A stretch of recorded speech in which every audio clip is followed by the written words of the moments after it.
This is tower bridge,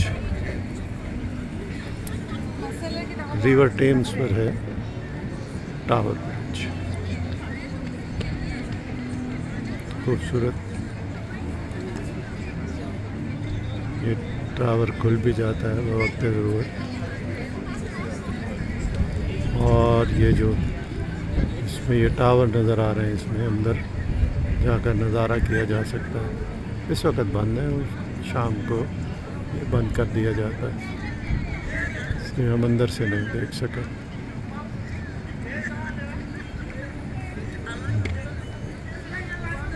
पानी रोशनी में झिलमिल कर रहा है। रिवर टेम्स का भरपूर दरिया।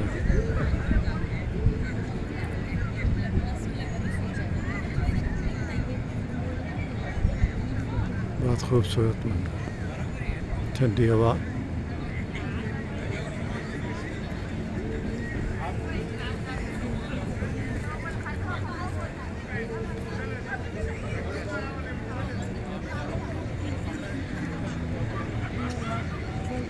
साइड में ये चलने फिरने के लिए रास्ता है, एक पेवमेंट अच्छी है, साइड में बैठने के लिए जगह है।